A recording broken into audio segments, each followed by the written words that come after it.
Buenas tardes, bienvenidos y bienvenidas a esta tercera jornada de sesiones técnicas precongresuales de la Sociedad Española de Calidad Asistencial. Soy Pilar Astier, vocal de la Junta Directiva de SECA, y voy a moderar esta mesa que lleva por título El Hospital en Casa, un futuro de calidad. Agradecer la colaboración de Before Pharma en la organización de esta mesa y en especial de doña Benórica Campos por su labor de coordinación. La sesión cuenta con 4 ponentes, expertas en el ámbito de la hospitalización a domicilio en España. Las ponentes se van a organizar en 2 bloques, de tal manera que vamos a hablar sobre la gestión de la hospitalización a domicilio y la doctora Laia Villegas y la doctora Beatriz Masa nos van a aproximar aspectos de la gestión. Y después, en una segunda parte, hablaremos de la experiencia de la hospitalización a domicilio durante la pandemia COVID. Y para ello contaremos con la presentación de la doctora María Ruiz y de la doctora Gloria Bonet. Ellas nos hablarán de los retos de esta hospitalización a domicilio en esta pandemia. Finalmente, tendremos un debate para poder compartir lo que han sido las ideas presentadas y las preguntas del público y a seguir aprendiendo. Sin más, vamos a dar paso a la doctora Eulalia Villegas para que empiece a introducirnos en su experiencia de hospitalización a domicilio. Gracias. Gracias, Pilar. Y gracias también a la organización de la SECA por darme la oportunidad para hacer esta presentación y comentar, bueno, con un foro un poco diferente al habitual, qué es la hospitalización a domicilio y lo que podemos hacer, y además incluido en la pandemia del COVID que hemos vivido y que, por desgracia, podemos volver a vivir. La hospitalización a domicilio deberíamos definirla como una alternativa a la hospitalización convencional, que sería el ingreso en una planta hospitalaria, siempre que el paciente evidentemente reúna los criterios para un ingreso de hospitalización. Es, por tanto, un paciente subsidiario de una atención compleja especializada de rango hospitalario. No solamente está el concepto crudo de la liberación de camas, sino todas las ventajas sobreañadidas, que es no alienar al paciente y que ahora os iré explicando un poco más detalladamente. No es hospitalización a domicilio un paciente con un perfil de baja complejidad sanitaria, el seguimiento de los pacientes crónicos ni de los paliativos, ni aquellos que necesitan un seguimiento de un solo profesional en una sola función, por ejemplo, una enfermera, por mucho que se necesite una visita diaria, y tampoco es un control de cirugía mayor ambulatoria, porque la cirugía mayor ambulatoria se define precisamente como aquella cirugía que no va a precisar ingreso. ¿Qué ventajas realmente, aparte de lo que es el concepto propio de la liberación de camas hospitalarias de hospitalización convencional, ofrecemos en una HAT? Pues evitar la alienación de lo que es la hospitalización convencional, porque nuestros pacientes no se alejan de su casa y de su entorno íntimo con sus rutinas y sus horarios. Minimizamos las complicaciones hospitalarias nosocomiales, las infecciones por multiresistentes, el abandono emocional, el déficit de nutrición que muchas veces aparecen, el desarrollo de las úlceras por presión, porque el paciente mantiene el estímulo de la movilización en su domicilio, y los cuadros de delirium, que también su incidencia es muchísimo menor. También, como los pacientes los tenemos en casa, no caemos en la tentación de, dado que tengo la posibilidad de hacerle una prueba compleja, aunque no la necesite para ni el diagnóstico ni el tratamiento inmediato, pero se la pido. Entonces, realmente disminuimos estas solicitudes y, por tanto, contribuimos a que las listas de espera, cuando hacen falta, sean menores. Humanizamos la atención, porque la atención, tenemos el privilegio de entrar en un domicilio. De esta gran fotografía familiar, cualquiera de los miembros de la familia puede necesitar un tratamiento en hospitalización, y si se lo podemos ofrecer en su domicilio es evidente que es mejor. Aumentamos la adherencia terapéutica porque realizamos muchísima labor de información, de soporte, de educación. Reforzamos toda la educación que tiene que hacer atención primaria, que es un trabajo mastodóntico, y nosotros durante días estamos yendo de forma muy regular y, por tanto, podemos contribuir. Potenciamos la continuidad asistencial y nos saltamos todos esos múltiples bucles de comunicación que existen entre el hospital y los territorios en muchas zonas. La hospitalización a domicilio, y no me entenderé, tiene muchas publicaciones que demuestran su eficacia y además su eficiencia económica también, con unos ahorros muy importantes en determinadas muchas patologías, de hecho, infecciones, no infecciones, cirugías. Tenemos artículos internacionales y artículos publicados desde la misma SEJAT que demuestran que los pacientes no reingresan más, no se alargan las estancias y además cada estancia hospitalaria supone un ahorro muy importante.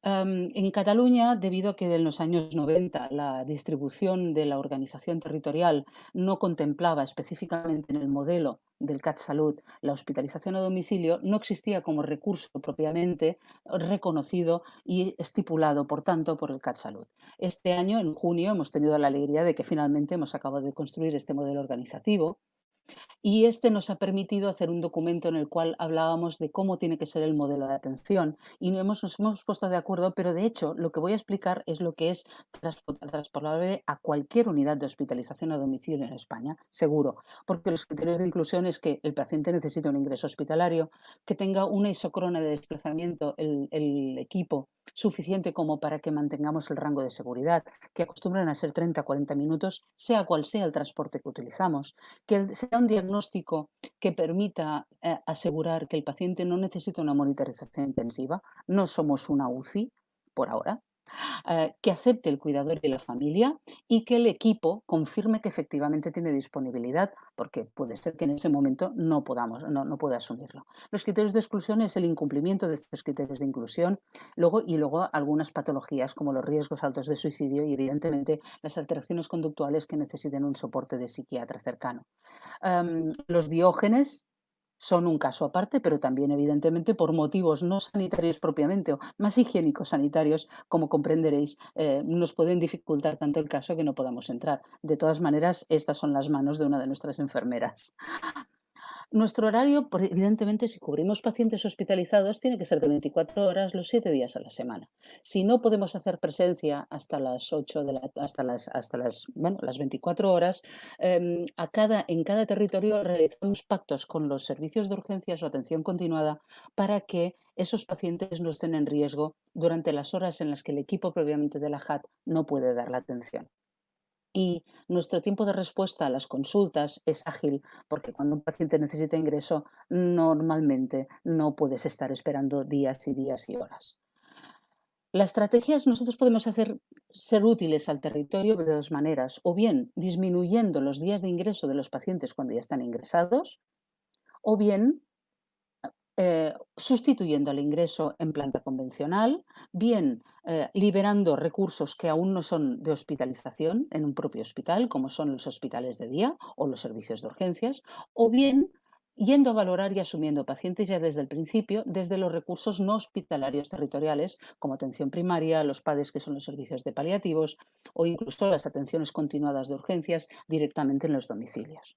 Con lo cual, las estancias hospitalarias son ahorradas ya desde el primer momento. El paciente puede ser que en todo el ingreso con una JAT no pise el hospital.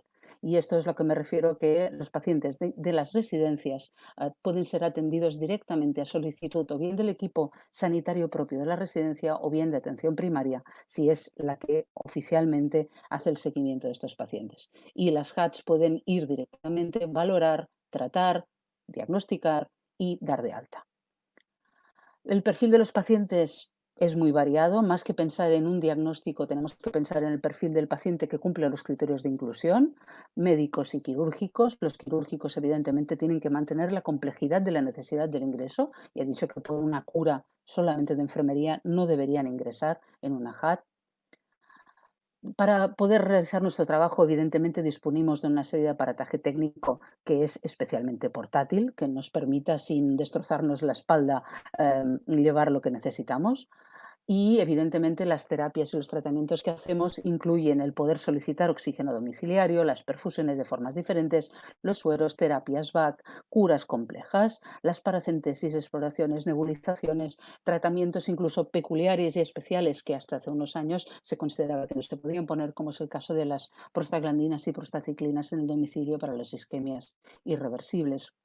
Un capítulo aparte es la satisfacción de poder ya en el modelo asistencial incluir tanto las transfusiones de hemoderivados con un protocolo consensuado por el Banco de Tejidos, como la ferroterapia endovenosa, tanto para los pacientes con anemizaciones como para aquellos pacientes sin anemia pero con una ferropenia severa, y que esta ferropenia puede interferir en la evolución de una patología tan prevalente y tan grave como la insuficiencia cardíaca.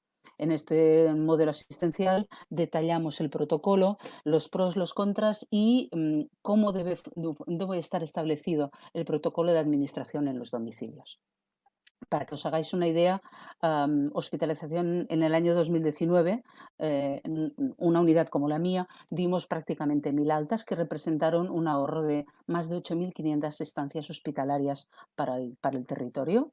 Las altas eran, como podéis ver, procedían de cualquier recurso territorial.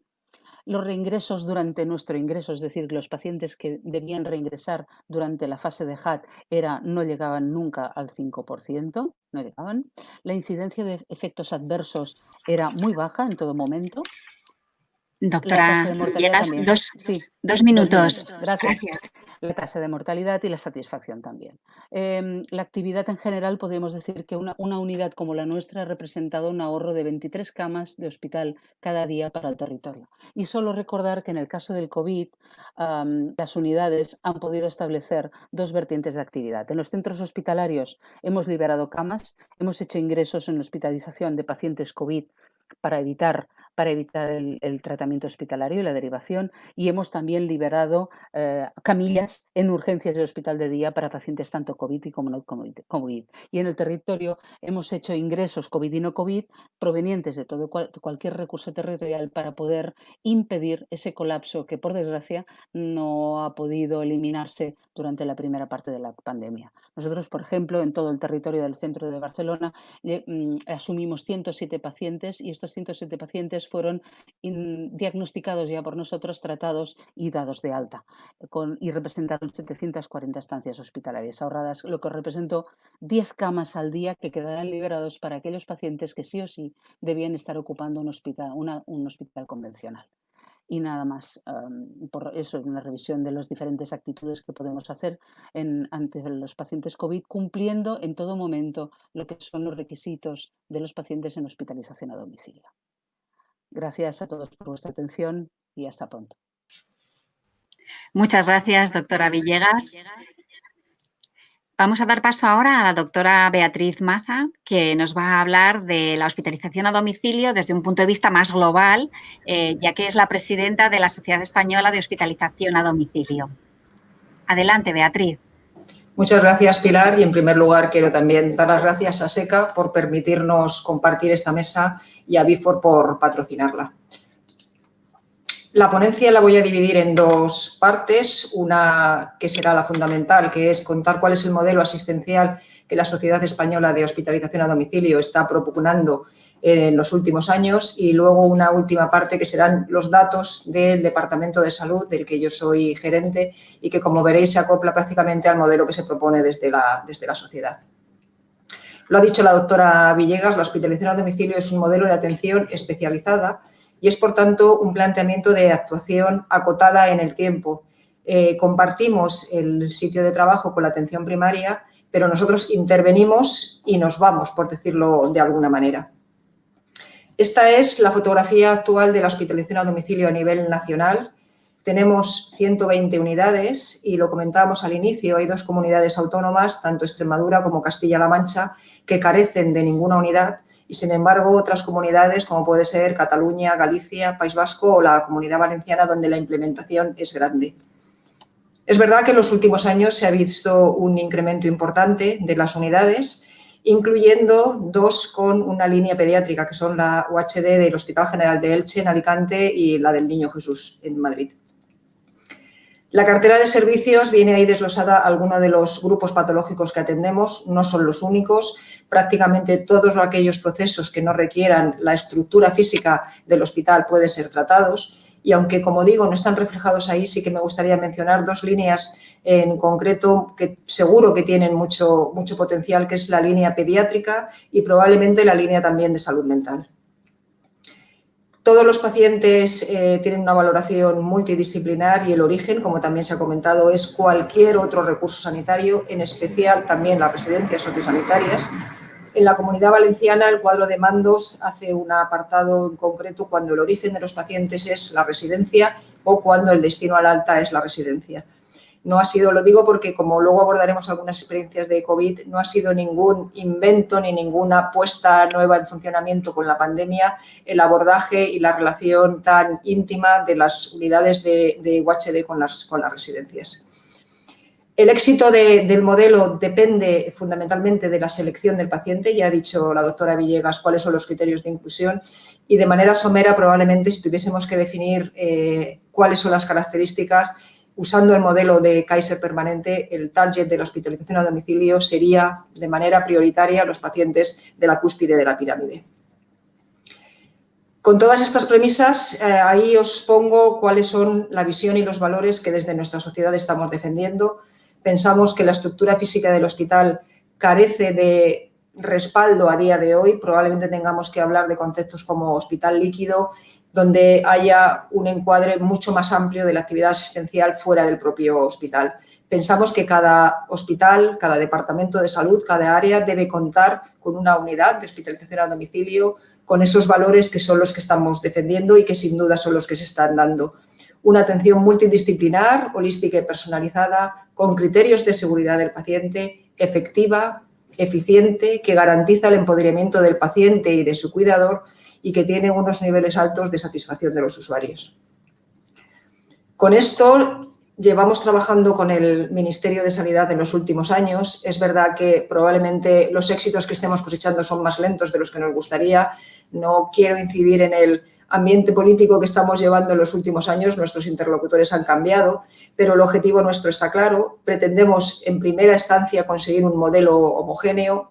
No es difícil defendible comunidades autónomas que no lo tengan y basado siempre en la evidencia científica, lo que ya se trasladó hace un par de años al Ministerio es una propuesta de glosario terminológico. Necesitamos saber de qué estamos hablando y hablar todos en los mismos términos y en un paso posterior un diploma de acreditación para los profesionales de medicina y de enfermería que trabajan en las unidades de hospitalización a domicilio. Como digo, todo desde el respaldo bibliográfico, no podía entenderse de otra manera. Y igualmente la sociedad tiene convenios de colaboración con todas las sociedades científicas que ven ahí reflejadas a la izquierda, porque compartimos el proceso y compartimos los pacientes, tampoco se trata de ir de una manera independiente.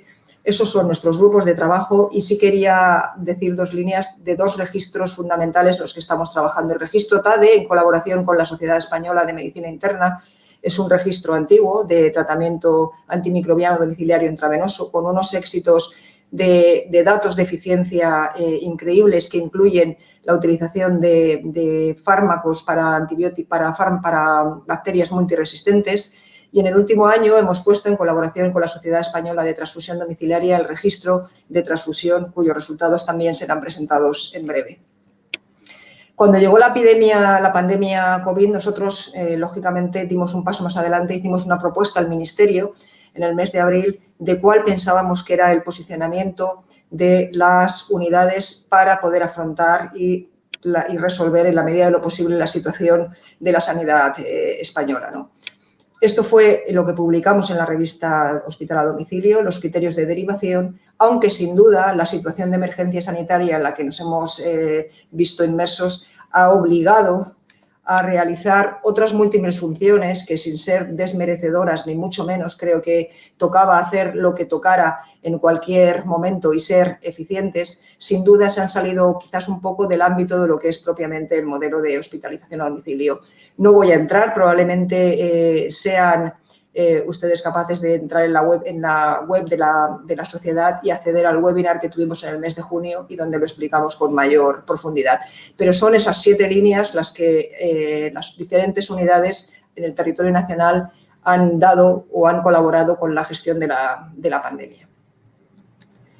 Y ahora voy a contarles brevemente unos datos de cómo cómo utilizamos el recurso de la UHD en mi departamento de salud. El Departamento de Salud Alicante-Sant Joan d'Alacant forma parte de la red de la sanidad pública de la Consellería de Sanidad Universal y Salud Pública Consta de un hospital y 9 áreas básicas y atiende a una población censada en torno a los 220.000 habitantes. El hospital está ubicado en el municipio de San Juan de Alicante, pero aparte de los municipios que ven ahí, ocupa y atiende la mitad de la ciudad de Alicante. El departamento tiene 2 características fundamentales. Por un lado, es una población con una tasa de turismo, tanto nacional como internacional, muy elevado. Y otra de las características es que tiene una dotación de residencias sociosanitarias en el departamento muy elevada, la más grande de la provincia de Alicante. Tenemos casi 3.000 plazas de residentes que dependen de nosotros. La curva epidémica en la Comunidad Valenciana ha sido quizá un poco más leve y un poco posterior, con cierto decalaje respecto a otros centros, a otras comunidades, pero nos hemos visto invadidos igual. En el departamento tuvimos el primer caso el 4 de marzo. Y esta ha sido la secuencia que hemos tenido y que se mantiene en el tiempo. Ahora tuvimos una luna de miel que duró poco y que la situación está claramente empeorando en la última semana, en los últimos días. Esta es nuestra UHD, está constituida por un coordinador médico, 4 facultativos, 7 profesionales de enfermería y un auxiliar de enfermería, y ha atendido una dotación de pacientes no COVID considerable, como ha estado haciendo desde su inicio y como conceptualmente está concebida.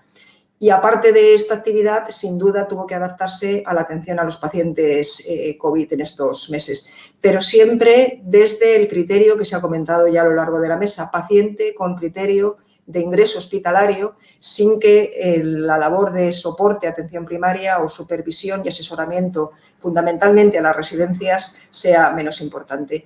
Pero el criterio que hemos tenido es que se ingresaba en la UHD paciente con criterio de ingreso. Esta es la comparativa de datos de actividad de la unidad respecto al año 2019.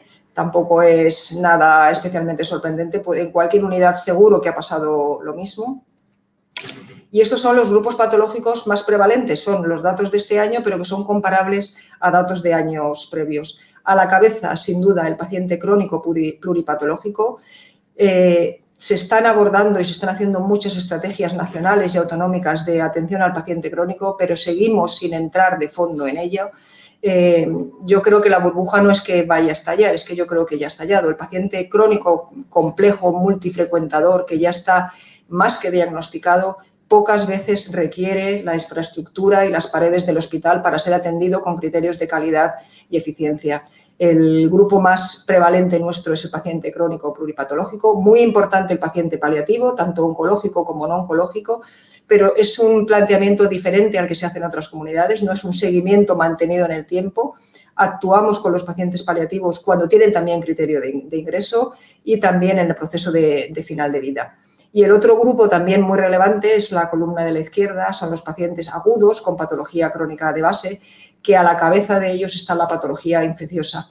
Patologías que antes eran implanteables de manejar en domicilio, me refiero a endocarditis o a meningitis, por gérmenes muy complicados y que generan brotes de difícil manejo en el entorno hospitalario y que a los servicios de preventiva y a los gerentes nos preocupan muchísimo, como puede ser complicaciones por aspergillus y que se manejan sin ninguna complicación y con criterios de seguridad en el entorno hospitalario, en el entorno de la hospitalización a domicilio. Esta diapositiva se la pongo simplemente como algo anecdótico, es las franjas de edades que cubre la hospitalización a domicilio en mi departamento.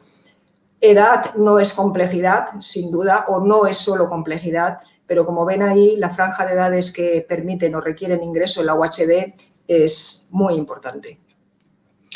La asunción de pacientes procedentes de residencias ha sido muy elevada durante la pandemia. No podía ser de otra manera, pero nosotros teníamos ya, como comentaba, una labor muy desarrollada, unos vínculos muy marcados con todas las residencias y, sin embargo, ha habido que exprimir los contactos, potenciar la unidad y que hacer unos cambios organizativos y de recursos en un entorno que no era nada favorable. Lo pongo ahí a la izquierda en la diapositiva, un entorno de incertidumbre, de cambios normativos constantes, de protocolos nuevos y que han generado inseguridad y miedos no solo a los profesionales del entorno sanitario, sino a los profesionales del entorno sociosanitario con los que nos hemos visto obligados a convivir con un nivel de intensidad mayor del que teníamos. Un Yo minuto, creo que se han hecho, gracias.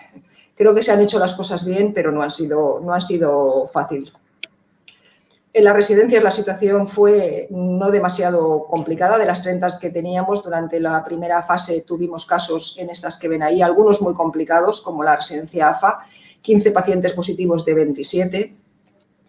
Y la situación en el último periodo pues está siendo hasta ayer francamente mejor. Teníamos pocos brotes, aunque ahora tenemos uno especialmente complicado. Bueno, probablemente nada diferente a lo que ocurre en otros entornos. Para terminar, decir que la unidad de hospitalización a domicilio potencia o es capaz de ofrecer una gestión a los directivos de los hospitales en cuanto a altas precoces, evitando ingresos en hospitales de agudos que en muchos de los casos no son necesarios, garantiza la continuidad asistencial, es claramente eficiente y siempre un entorno de seguridad, de humanización, de trabajo multidisciplinar, de calidad asistencial, y creo que el entorno en el que estamos hablando ahora será capaz de entendernos y sin duda de satisfacción de pacientes. Nada más. Muchas gracias a todos. Muchas gracias, Beatriz, por tu presentación. Y ahora, sin más dilación, vamos a dar paso a la doctora María, que nos va a presentar desde el complejo hospitalario de Navarra su experiencia de la hospitalización a domicilio en la pandemia COVID. Adelante, María Ruiz. Buenas tardes a todos. Lo primero, quería agradecer a la organización del Congreso haberme invitado como ponente. En los próximos 10 minutos voy a intentar compartir con vosotros nuestra experiencia en la hospitalización a domicilio del complejo hospitalario de Navarra durante la primera ola de la pandemia por coronavirus y daros unas pinceladas de los ámbitos de actuación que tuvimos en los que tuvimos que trabajar durante dicha oleada. En esta primera parte de la exposición quería contaros un poco dos de las claves que nosotros consideramos, después de reflexionarnos, que nos ayudaron a tener una capacidad de reacción rápida y a actuar dentro de las circunstancias de forma eficaz en la atención a los pacientes con coronavirus. El Complejo Hospitalario de Navarra es un hospital de 1000 camas que da cobertura al 70% de la población navarra. Su hospitalización a domicilio se creó en 2008 y tuvo una actividad discreta hasta 2015. En el marco de la estrategia de atención al paciente crónico pluripatológico, el Servicio Navarro de Salud, entre otras herramientas, quiso apostar por la hospitalización a domicilio y desde el año 2016 al año 2018 hicimos 7 ampliaciones consecutivas que llevaron a quintuplicar la capacidad de ingresos de nuestra hospitalización a domicilio. Esta consideramos que es la primera de las claves. Éramos una hospitalización a domicilio que tenía interiorizadas las mecánicas de crecimiento, de creación de nuevos equipos. Teníamos bien establecidos los ratios de profesionales, vehículos, materiales a la hora de crear nuevos equipos. La segunda de las claves, consideramos que cuando llegó la pandemia, la hospitalización a domicilio del complejo hospitalario de Navarra era una herramienta firmemente consolidada en nuestro entorno, con capacidad de adaptarse a las distintas necesidades de nuestro hospital y de nuestro servicio sanitario, como bien hacíamos todos los años en la epidemia de la gripe, y con la capacidad de manejar grandes volúmenes de pacientes. Cuando llegaron las primeras noticias sobre los primeros pacientes infectados en el país y en Navarra a finales de febrero, nosotros lo primero que hicimos desde la hospitalización a domicilio fue preguntarnos qué podíamos aportar nosotros a esta crisis. Pues como hacíamos en otras epidemias, por ejemplo, como en la gripe, podíamos dar disponibilidad de camas hospitalarias, podíamos enlentecer la curva de ingresos, optimizar los recursos sanitarios, minimizar los contactos del personal y el consumo de material y conseguir un mayor bienestar de los pacientes en el domicilio. Pero también es verdad que teníamos millones de dudas porque era una enfermedad desconocida, porque sabíamos por la información que nos llegaba de Italia y de China que los pacientes desarrollaban cuadros respiratorios severos, que teníamos dudas de cómo manejaríamos en el domicilio. Había incertidumbres sobre el tratamiento, incertidumbres sobre la seguridad de nuestro personal en los domicilios y no había unas claras guías de manejo en el Ministerio con respecto a la hospitalización a domicilio. Sí que es verdad que en esta primera parte, desde que empezaron los primeros casos hasta el 9 de marzo, nuestro Servicio Navarro de Salud se planteó la hospitalización a domicilio como en el contexto de la evacuación de pacientes no COVID. Sí, en el 9 de marzo se nos convocó a la dirección, ya que teniendo en cuenta los modelos matemáticos que preveían cómo iba a ser la curva de ingresos en Navarra, parecía que la hospitalización a domicilio tenía que comenzar a atender pacientes COVID. Una de las claves en aquella reunión fue la selección del perfil de paciente que nos íbamos a llevar. Estaba claro que teníamos que hacer descarga temprana, llevarnos pacientes que habían evolucionado bien durante el ingreso en el hospital y que todavía requerían de cuidados hospitalarios y los podían hacer en el domicilio, pero parecía que esto no era suficiente cuando veíamos la curva que se preveía que íbamos a tener de ingresos, por lo cual se estableció que también teníamos que hacer evitación del ingreso hospitalario. En este contexto se estableció que nos llevaríamos aquellas neumonías moderadas o no graves que por los criterios clínicos, radiológicos o analíticos eran subsidiarias de ingreso hospitalario. Y también nos llevaríamos a aquellos pacientes con neumonías que por sus características clínicas o funcionales se planteaba un manejo conservador en el domicilio. Rápidamente nos pusimos manos a la obra. Lo primero de todo, hicimos el documento de manejo para aclarar nuestras ideas y cómo íbamos a actuar en los domicilios. Duplicamos nuestra ubicación y montamos una nueva ubicación replicando los espacios de nuestra hospitalización a domicilio no COVID. Generamos listados de material, mochila COVID, coche COVID, material de domicilio COVID, equipos de protección individual y nos abastecimos rápidamente del material. Hicimos toda la documentación que íbamos a entregar a los pacientes, establecimos los circuitos de ingreso desde urgencias, ingresos desde la planta, circuitos para realizar las placas, hicimos la formación de todo el personal y, por último, creamos en admisión la nueva hospitalización a domicilio COVID. El 9 de marzo era un lunes y el sábado 14 de marzo comenzamos a ingresar pacientes COVID. Uno de los grandes retos fue el manejo del personal, porque tuvimos un importante incremento en el número de personas que trabajaban en hospitalización a domicilio. Una de las claves fue el personal conocedor. Hicimos unos listados de todos los médicos y enfermeras que habían trabajado con nosotros en los últimos 5 años y de ese personal se rescató todo aquel que pudimos traer a trabajar. En cuanto a los recursos materiales también fueron todo un reto y porque tuvimos que equiparnos de vehículos, sistemas informáticos, móviles, aunque el principal escollo fueron los dispositivos respiratorios, los concentradores de oxígenos y los pulsosímetros, ya que en muchas ocasiones tuvimos nosotros mismos que desplazarlos para conseguir que fuese eficaz el traslado de los dispositivos. El segundo ámbito en el que trabajamos fueron las residencias. Nosotros ya teníamos experiencia y trabajábamos de forma habitual en nuestra hospitalización a domicilio no COVID en las residencias del entorno.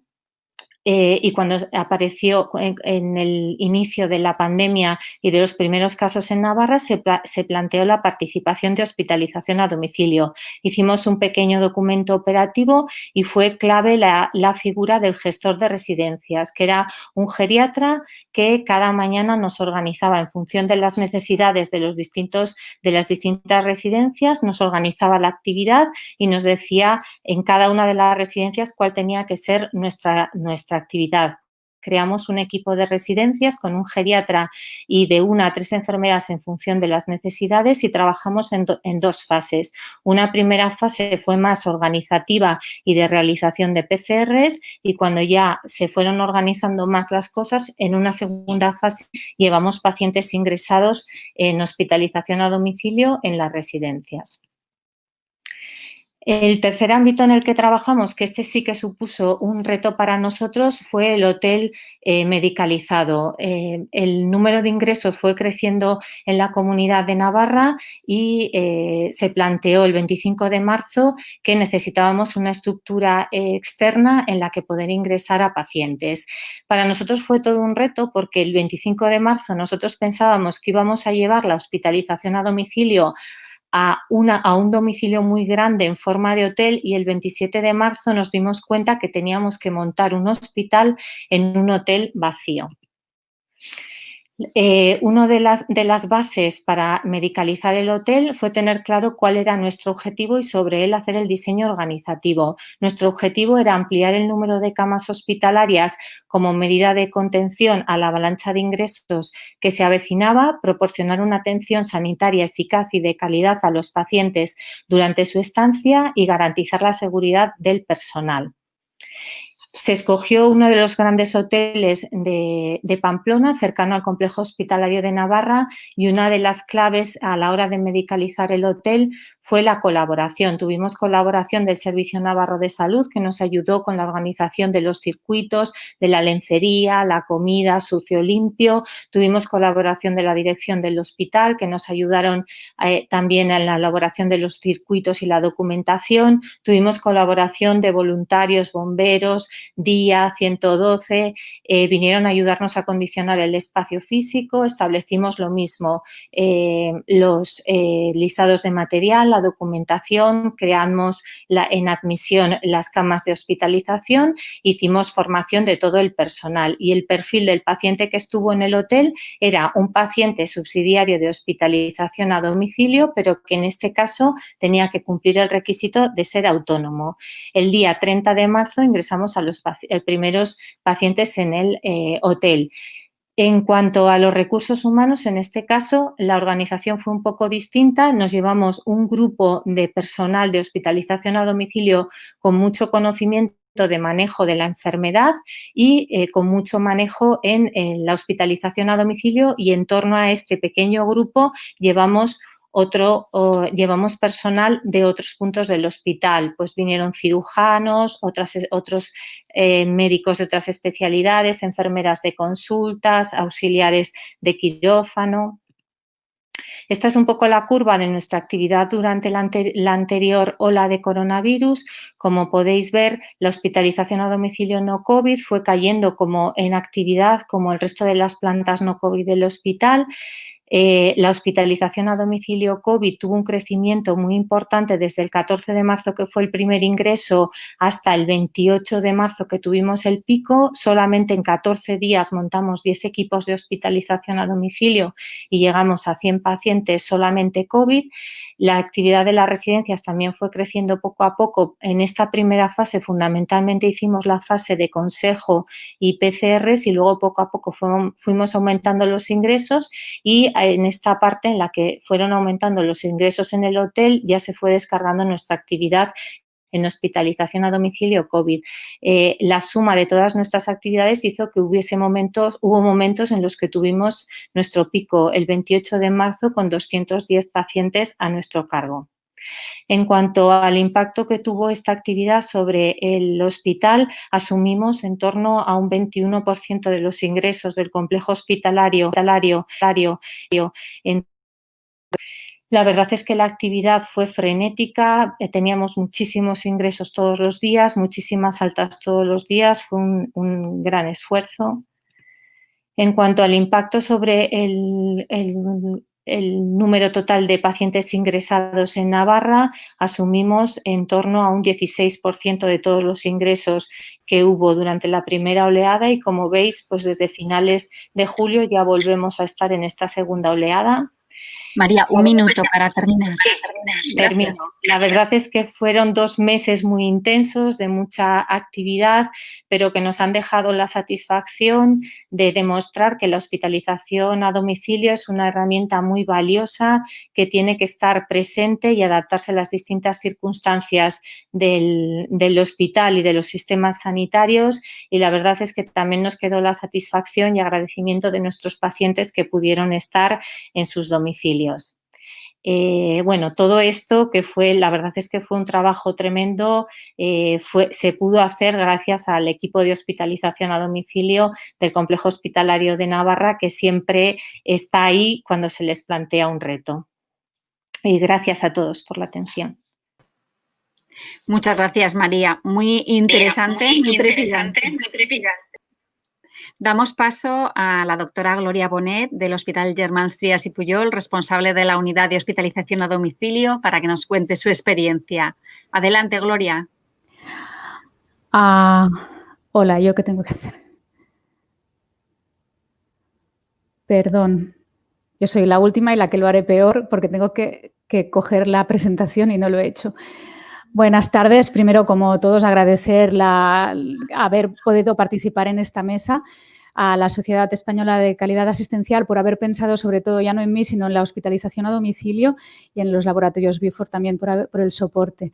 Explicaros, bueno, como ya sabéis, el Hospital Germans Trias es un hospital de nivel terciario que está dentro del campus Can Ruti, y lo explico porque dentro del campus hay diferentes centros de investigación, pero sobre todo está el Hospital Germans Trias, el Instituto Guttmann, la Facultad de Medicina, próximamente la Facultad de Enfermería.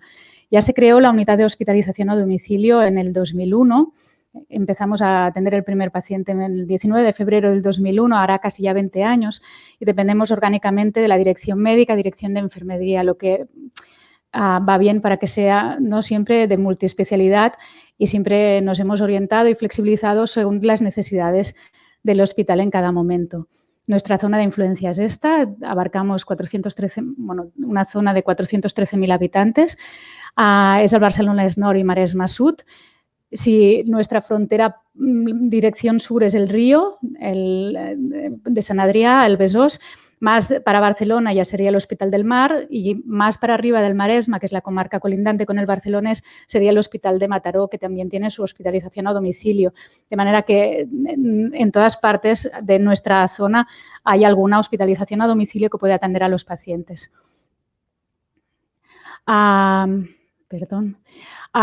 ¿Qué hacemos? Bueno, ya lo ha explicado la doctora Villegas y lo han explicado todos. Podemos hacer alta precoz si son enfermos que están ingresados desde el hospital, o evitación de ingresos si cogemos los pacientes desde urgencias o desde atención primaria. Es decir, que es verdad que hasta hace 4 o 5 años prácticamente todos los pacientes provenían del hospital. Ahora más de un 35% de nuestros pacientes proceden de urgencias o de atención primaria. Sobre todo de atención primaria, que siempre había estado abierta la puerta desde el inicio de nuestra unidad, pero ahora atendemos bastantes más pacientes con la coordinación de los pacientes crónicos complejos que atiende la atención primaria, pero les ayudamos a evitar ingresos cuando estos se agudizan. Como atendemos multiespecialidad, ¿no? Muchos tipos de pacientes, ya sea desde infecciones como endocarditis, abscesos cerebrales o neoplasias, o posquirúrgicos, insuficiencia cardíaca, EPOC. Pues a nuestros equipos lo que hemos hecho es no dividir por zonas la atención de los pacientes, sino crear líneas de trabajo, de manera que cada equipo médico-enfermera está más especializado, aunque somos todos polivalentes, está más especializado en una línea, que puede ser la infecciosa, la oncológica, la pediátrica, que hemos empezado a hacer ahora hace poco, la quirúrgica, etcétera. En el hospital, al inicio de la pandemia, se vio como en pocos días se necesitaban muchísimas camas, se transformaba en un hospital COVID, y de 450 camas se tenían que buscar espacios para atender muchísimos más pacientes. Se empezaron a transformar espacios en sitios para mí impensables, como podía ser la biblioteca, que es la imagen que tenéis arriba, que se transformó en una UCI. y al mismo tiempo que se buscaban espacios para hacer camas, sobre todo de críticos, por todo el hospital, también en el CMC, en el Centre de Medicina Comparativa, se estudiaba cómo fabricar ventiladores con el equipo del Hospital Clínic para poder tener ventiladores para todos los pacientes en caso que fuera necesario. En todo este contexto, la dirección del hospital apostó por la unidad de hospitalización a domicilio como una alternativa al ingreso hospitalario para poder liberar camas y dejar en el hospital todos aquellos pacientes que requerían de un hospital de nivel terciario, pero los demás que pudieran, ¿no?, atenderse de otra manera. Estas fotos son lo que os decía, la transformación, ¿no?, de la biblioteca y de otros espacios, como eran unos módulos que iban destinados a la atención de un hospital de día de oncología. Y en medio el laboratorio, a los cuales también se tiene que agradecer todo el esfuerzo que están aún haciendo para hacer PCRs a toda máquina. También el hospital montó un hotel para atender a los pacientes, el Hotel Rafael, en el cual nosotros no fuimos, lo llevó otro equipo. Y también en la Guttmann, en el Institut Guttmann, nos cedieron 2 plantas donde se atendieron enfermos, sobre todo iban pacientes con más limitación de las actividades de la vida diaria, que era más difícil tener en casa. Y en el hotel ingresaban los pacientes más autónomos y con problemática social que no podían ser atendidos en domicilio por no poder cumplir el aislamiento de manera correcta. El resto se puede decir que intentábamos atenderlos con la hospitalización a domicilio. El número de altas totales que se dio en el hospital fue 1.672 altas. En la gráfica se ve dónde se atendieron los pacientes, por dónde pasaron los pacientes. En la Guttmann se atendieron 209 ingresos, en el Rafael Hoteles 280 y en la unidad de hospitalización a domicilio en estos 3 meses, luego hemos seguido llevando pacientes, pero en estos 3 meses 591. ¿De dónde? Bueno, lo que os he explicado, ¿no? Los pacientes con alta dependencia iban a la Guttmann, si problemática social al hotel y el resto intentábamos atenderlos en la unidad de hospitalización a domicilio. La procedencia de nuestros pacientes era desde urgencias, de planta de hospitalización y en algunos casos determinados desde atención primaria por el circuito de los crónicos complejos, que sí que algunos nos avisaban para atender a un enfermo agudizado y al hacer la PCR eran enfermos COVID. Al principio de la pandemia atendimos pacientes que procedían desde urgencias porque el colapso del hospital era tal que se les hacía la PCR y se los enviaba a casa pendientes de la PCR y en los casos que eran positivos los seguíamos desde la unidad de hospitalización a domicilio. A medida que fue avanzando, ¿no?, y se fue protocolizando todo, los pacientes con PCR positiva pero que no tenían criterios de gravedad ni tenían infiltrados pulmonares, pues se pasó a la atención primaria y nosotros nos quedamos con aquellos pacientes que tenían infiltrados pulmonares, hipoxemia, insuficiencia respiratoria o alguna comorbilidad asociada importante. En pocos días, bueno, una semana, pasamos de llevar 60 pacientes, que era el número tope de enfermos que podíamos atender hasta la pandemia, a llevar a 190 ingresos a la vez. Esto nos obligó a reorganizar el trabajo y nosotros lo hicimos creando como 3 equipos de actividad. El primero, que es el equipo de valoración, que es de valoración de las interconsultas que íbamos recibiendo del hospital, que estaba formado por un médico y varias enfermeras, 3, 4, dependiendo del número de interconsultas, pero cada día, al abrir el SAP, que es el sistema informático, veíamos que habían 30 interconsultas de promedio, lo cual tenías que estipular mucho cómo hacer las cosas para llegar a todo. A estos enfermos se estipuló cómo se iban a visitar, cómo se iban a atender a hacer la interconsulta en el hospital y se les daba un pulsioxímetro, la información de la unidad, la información de cómo tenían que hacer el aislamiento en casa y se les mandaba para casa y allí se ingresaban. De los pacientes atendidos, habían equipos que atendían los enfermos COVID y equipos que atendían los no COVID. Los enfermos no COVID, que yo creo que fue una actividad importante también porque los enfermos no querían estar en el hospital y realmente el riesgo de estar en el hospital puede que en ese momento fuera más elevado que estando en casa. Y nos llevamos pacientes con una gravedad considerable, respecto a lo que habíamos hecho anteriormente. Los equipos COVID, empezamos la actividad con 2 médicos y enfermeras que atendían a estos pacientes y en el pico fueron 8. Se hicieron controles telemáticos siempre que se pudo, pero se hicieron las visitas domiciliarias que fueron necesarias para visita del estado clínico o para hacer analíticas, PCRs, electrocardiograma. Si se tenía que hacer radiografías o gamografías, TACs, angiotacs o lo que fuera necesario, se montó un circuito para que pudieran venir al hospital coordinado por nuestra unidad. En la gráfica veis la actividad que aumentó respecto al año anterior. En marzo se multiplicó por 2 el número de pacientes atendidos por la unidad, pues que en abril se multiplicó por 6 y en mayo por 2. Y en junio, que aquí ya no consta porque en principio ya no se considera el primer brote de la pandemia, pero como somos la coletilla de la atención a los pacientes, seguimos atendiendo a pacientes, ya puede que llamemos post-COVID, pero eran enfermos que habían estado en la UCI o ingresados mucho tiempo con comorbilidad y con muchas, con complicaciones post-COVID. Yo analicé desde el 13 de marzo al 31 de mayo, este es el número de pacientes que atendimos, 781, y en estas gráficas se ve, pues los COVID provenían sobre todo de urgencias, que como he explicado al principio hacíamos una actividad, pero luego ya acogíamos a los pacientes que realmente necesitaban ingreso hospitalario para que se fueran con nosotros, y de UMI, que es el servicio de infecciosas, con el que teníamos un feedback muy importante. Desde neumología y de medicina interna también nos pasaban pacientes. Es verdad que desde medicina interna llevaban una tipología de pacientes que eran puede que más candidatos de ir a la Goodman que con nosotros.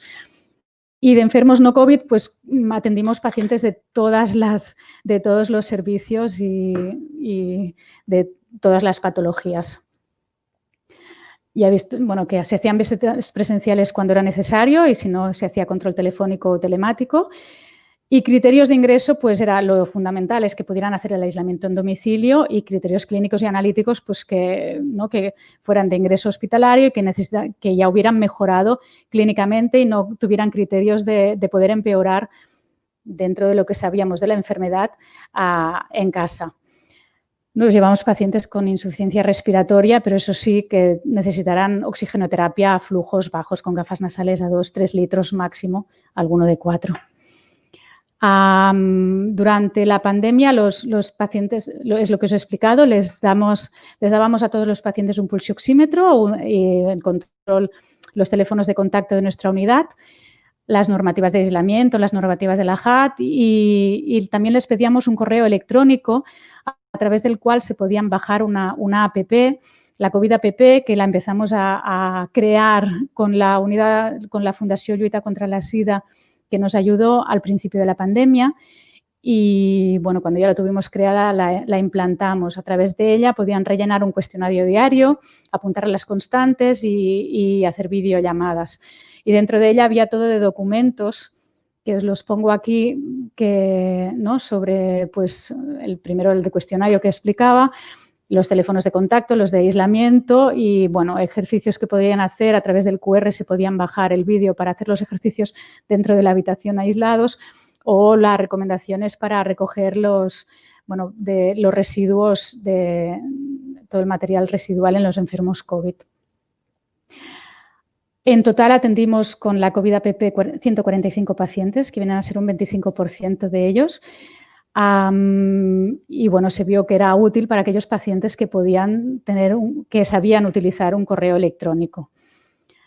Con los pacientes no COVID, ya antes de la pandemia estábamos negociando con el hospital poder hacer alguna cosa de telemedicina y teníamos medio apalabrados estos maletines que nos los proporcionaron justo también al empezar la pandemia, a través de la cual podíamos tener monitorizados a los pacientes con un tensiómetro, un pulsioxímetro, un termómetro y una balanza. Y esto Gloria, un minuto. Vale, gracias.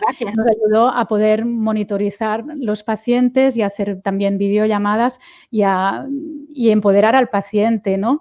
Hay pacientes que por la situación, habían pacientes fuera de zona que nos pedían de irse con nosotros y sí que llevamos pacientes con antibiótico endovenoso fuera de nuestra zona con los maletines estos y, bueno, que ya sabían que si les pasaba algo tendrían que venir ellos a nuestra unidad para que los pudiéramos atender, pero la verdad es que se fueron muy satisfechos y el resultado fue positivo. Y ya está, como conclusiones, pues que realmente la pandemia COVID fue uno de los mayores retos organizativos de nuestra unidad, que creo que ayudamos y proporcionamos poder tener más camas hospitalarias en las cuales creo que el hospital habría tenido más dificultad para tirar adelante y poder atender, ¿no? Y gracias a la unidad de hospitalización a domicilio pudieron atender mejor a los pacientes que necesitaban realmente un hospital de tercer nivel, que fue una alternativa segura y eficaz. No os lo he explicado porque he ido demasiado rápido, pero bueno, estamos analizando los datos y vemos que el retorno de los pacientes es de un 6%, un poco más alto de lo que es habitual en nuestra unidad y realmente los pacientes estaban muy agradecidos y lo aceptaron muy bien. Y bueno, que no hay mal que por bien no venga. La situación de emergencia del COVID ha acelerado la implantación de nuevas tecnologías en la unidad que nos han permitido visitar y controlar de forma telemática una parte de los pacientes. Ahora estamos otra vez con enfermos COVID, pero sí que intentamos poner orden en estos sistemas de telemedicina para hacerlo de manera más organizada.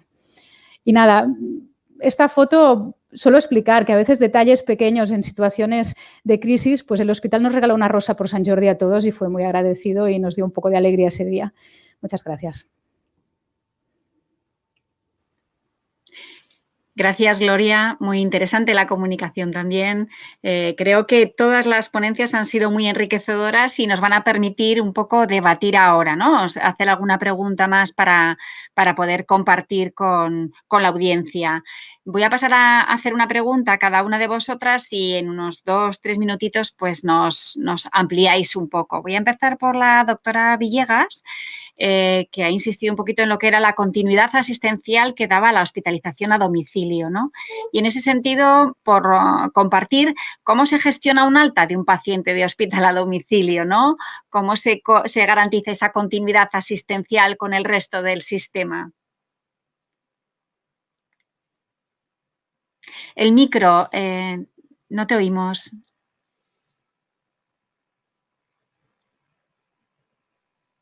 Ahora, ya está. Ahora sí. ¿Ahora? Sí. Vale.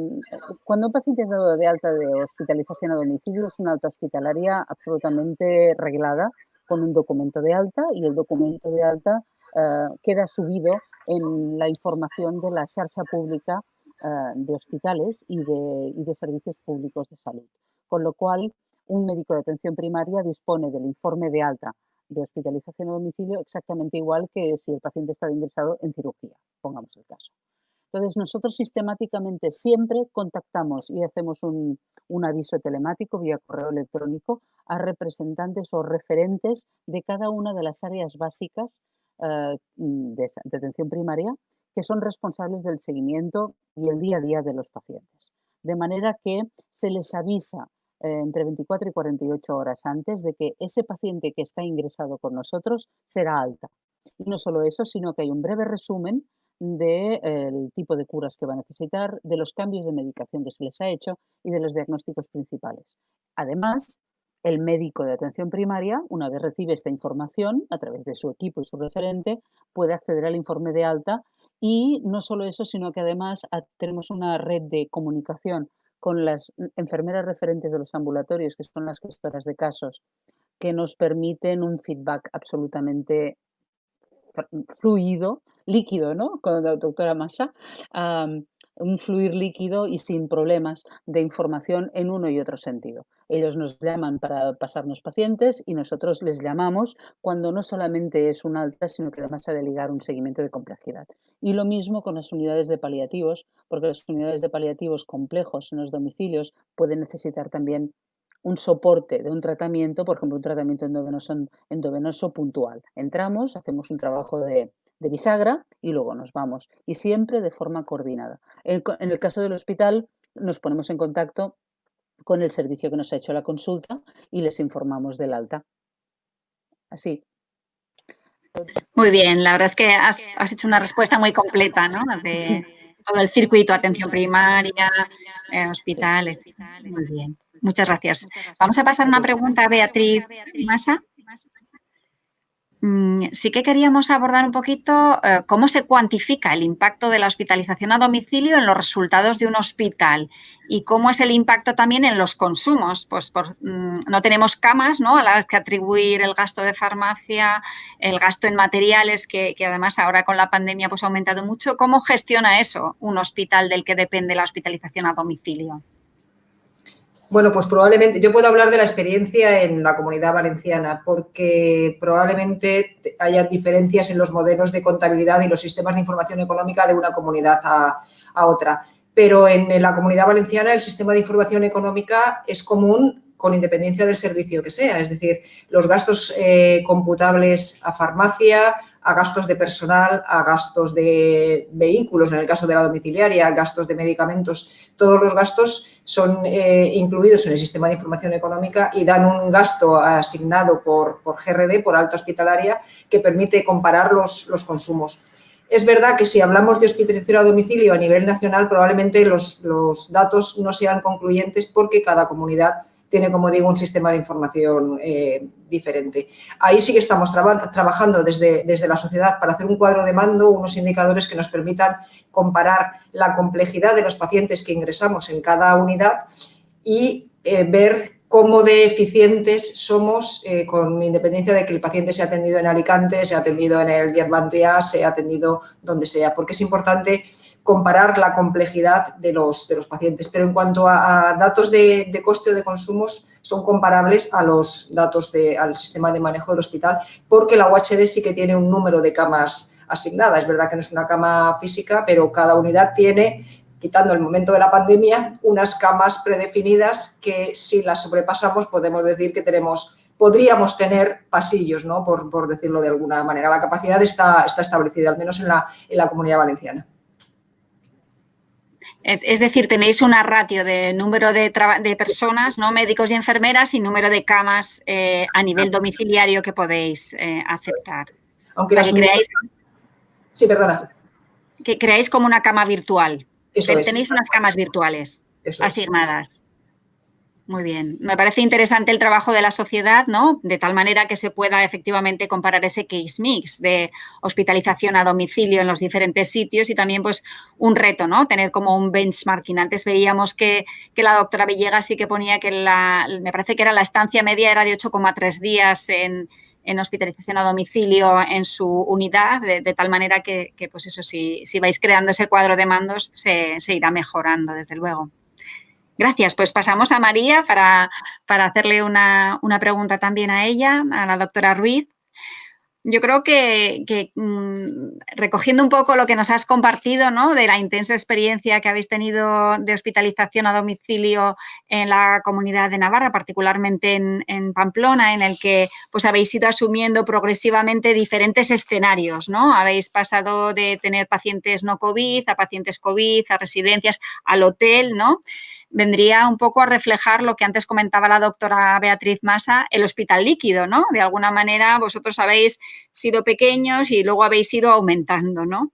Pero ese reto de hospital líquido que puede cambiar de forma, ¿no?, como lo has expresado muy bien, tiene un reto en los sistemas de información para garantizar esa continuidad asistencial. ¿Cómo lo habéis gestionado allí?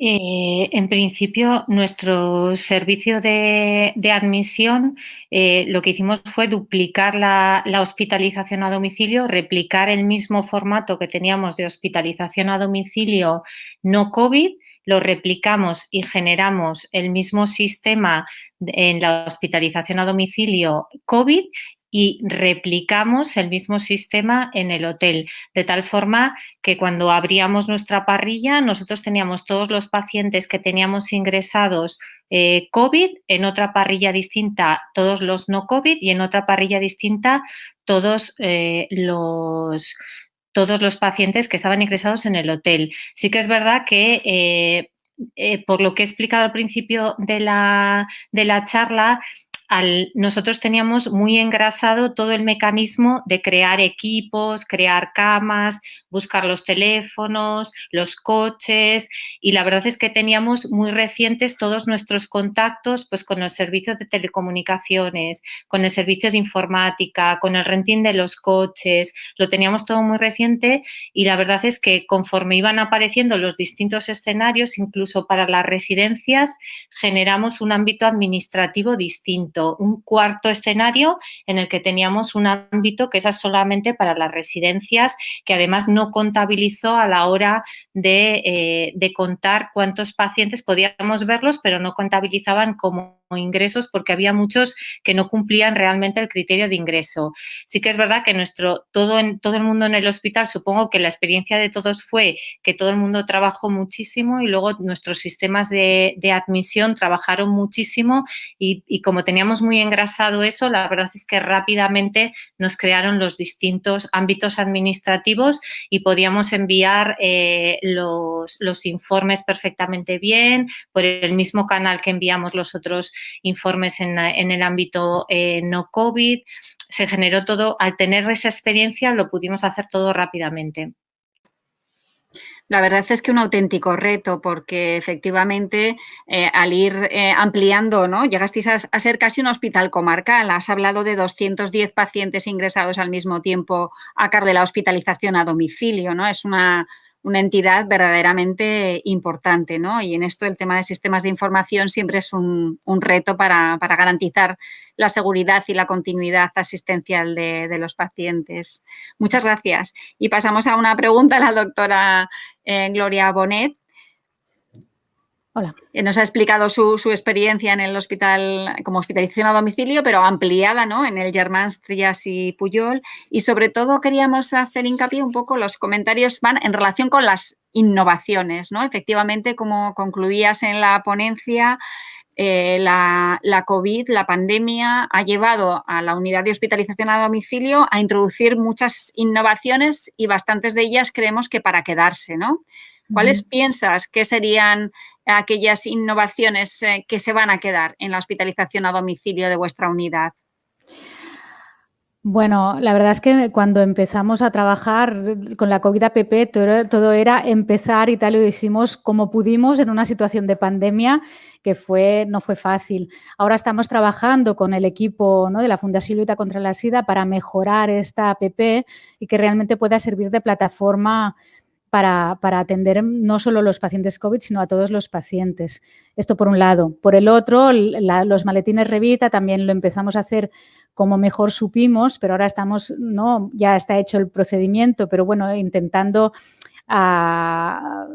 poner orden y, ¿no?, monitorizar a los pacientes cardiorrespiratorios con unos determinados parámetros, con los diabéticos, etcétera, ir poniendo orden. Yo creo que todo está para mejorar, y lo que sí que, bueno, yo tengo la esperanza y ahí la promesa del hospital, que creo que todo esto funcionará si se integra con el sistema con el sistema de el SAP y el Gacela, que es el sistema informático que se utiliza, porque si no sí que todo es muy bonito, pero cuesta de mantener que se pueda realizar. Muy bien, muchas gracias. Yo creo que efectivamente las dos cosas tenía. Y también el tema de los circuitos, ¿no?, asistenciales, esos que habíais creado específicos, ¿no? Si esos circuitos ya los habíais pensado para la hospitalización a domicilio, o esos circuitos de pruebas, etcétera, fueron también una innovación de la COVID. ¿Qué circuitos? El circuito es para las pruebas, circuito especial para pruebas de Bueno, diagnóstico. lo adaptamos todo, son cosas que ya hacíamos, ¿no?, con enfermos que tenemos que por otra patología que tenían que venir a hacerse a un TAC, pues tenemos el campamento base en el hospital. Ajá. Y ya tenemos un box donde podemos atender al paciente, y si tiene que venir, pues coordinamos que venga el paciente, se hace la prueba diagnóstica que sea y se vuelve para casa, y lo coordinamos todos nosotros sin molestar a nadie más. En el caso del COVID estaba el problema añadido del contagio, ¿no? Entonces hemos tenido que crear todos los circuitos a una hora de por dónde entra el paciente, ¿no?, y que, bueno, que sea seguro para que no haya contagios añadidos. Pero sí, se han creado muchos protocolos y se han ido cambiando a medida que ha ido avanzando todo. Muy bien. A una hora estamos cambiando cosas. Gracias. Pues ahora una última pregunta para la doctora Massa. En la faceta que ha comentado de su experiencia en el área de Alicante, que ha hablado sobre la comisión de residencias, ¿no? ¿Qué rol tiene la hospitalización a domicilio en esa comisión de residencias? Pues en mi departamento toda, casi toda. Bueno, a ver, la comisión de residencias viene regulada por la Consellería de Sanidad, se crea desde el inicio de la pandemia y está constituida por la gerencia, todo el equipo directivo, participa Medicina Preventiva, Salud Pública y, en nuestro caso, la Consellería de Igualdad y Políticas Inclusivas, que es de la que dependen las residencias sociosanitarias.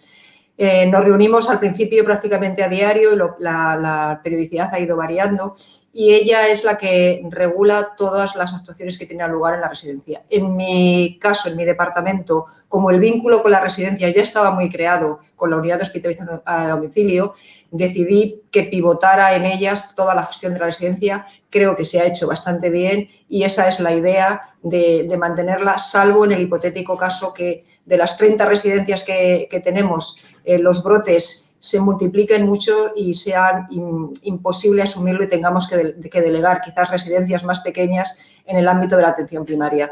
Pero nosotros, como ponía en la diapositiva, se creó también un grupo gestor que salió de la UHD, que hacía una función dinamizadora de captación y como un centrocampista, ¿no? de repartir trabajo, y luego la labor asistencial directa recaía en los propios equipos de la UHD. Para nosotros la gestión ha sido un éxito y yo personalmente no la concebía de otra manera. Pero es verdad que ha habido otros departamentos de salud que lo han hecho de otra manera. Eso, desde el punto de vista, y me voy a la faceta, me pongo un poco esquizofrénica y me permuto en presidenta de la sociedad, y no es bueno. Yo creo que el modelo tiene que ser lo más homogéneo posible. Es verdad que tenemos que adoptarnos a nivel local, pero nadie concibe una cirugía sin ingreso radicalmente diferente en un hospital respecto al hospital vecino, y la propuesta de la SEJAT es lo mismo. Es un núcleo base, un modelo homogéneo, con la laxitud suficiente para que cada gestor lo articule, pero que los principios básicos de la hospitalización a domicilio no cambien. Y en eso estamos trabajando, pero probablemente nos quede mucho trabajo. Muy bien, la verdad es que es muy interesante el tema porque las residencias precisamente yo creo que han sido un talón de Aquiles durante la pandemia, ¿no? Y aunque ha habido diferentes maneras de abordar, sí que es cierto que ahora que estamos, pues eso, con comisiones de revisión, ¿no? De un poco cómo ha sido el abordaje, pues el tener estas evaluaciones desde vuestro punto de vista seguro que aportan innovaciones, ¿no? Teniendo en cuenta pues cuál es la situación de cada comunidad autónoma, ¿no? Yo de verdad que quería daros las gracias a las 4 por las ponencias, porque yo creo que nos han dado un abanico muy completo de lo que es la hospitalización a domicilio como oferta de servicios desde un hospital hacia el área de salud en la que trabaja, pero también cómo se han sabido adaptar a las situaciones de la pandemia, ¿no? El reto que ha supuesto en cuanto a ampliar la cartera de servicios con pacientes COVID, como bien habéis dicho, pero incluso, como ha comentado la doctora Villegas, a asumir más gravedad en casa de los casos no COVID, ¿no? Ante la situación, como también describía la doctora Ruiz, de que al principio se trataba de evitar ingresos a pacientes no COVID para tratar de reducir los contagios. Yo creo que enhorabuena, ¿no? Porque pienso que las unidades de hospitalización a domicilio han hecho un papel muy importante en esta pandemia. Yo sí que quería animaros a que pues estas mismas ponencias, ¿no? Con esta exposición de datos os animaréis a publicarlo, ¿no? A darle una traducción científica. Os invito, ¿no? a poderlo hacer en la revista de la Sociedad Española de Calidad Asistencial, en el Journal of Healthcare Quality Research, porque nosotros sí que estamos interesados en estas innovaciones y en esta mejora de la calidad de la atención, y particularmente en estos escenarios complejos en los que habéis sabido afrontar. Y ahora ya nos quedan simplemente unos minutos y os voy a dar la palabra a cada una para que podáis hacer como una frase colofón. Eso, agradezco que nos pongáis a todas en primer plano, pues un poco expresando lo que ha supuesto para vosotros ya particularmente estos últimos meses de pandemia y cómo afrontáis después de la experiencia lo que nos viene, ¿no? Porque yo creo, bueno, en concreto, como sabéis, yo vivo en Zaragoza y hoy mismo nos acaban de confinar, ¿no? Porque efectivamente vuelve otra vez a subir la casuística. Empezamos por Laia, seguimos por Bea, luego María y después Gloria, ¿vale? No se oye. El micrófono. Perdón. Está. Mira, hospitalización a domicilio siempre ha sido la imaginación al poder, siempre ha sido el construir de forma diferente, es buscar el cambio y el demostrar que el siempre se ha hecho así. Es una frase que deberíamos dejar para los libros llenos de polvo de las estanterías que nunca se consultan. Muy bien. Bueno, yo empiezo cogiéndote el guante de las publicaciones y habéis visto que ha habido una diapositiva de las alianzas que teníamos con sociedades científicas. Creo que ya estamos tardando en firmar un convenio con SECA, ¿no? Con la SECA, efectivamente. Cojo el guante por ahí. Y luego, yo lo digo aquí en mi hospital, a los compañeros, imaginación, porque nada está escrito y está todo por escribir.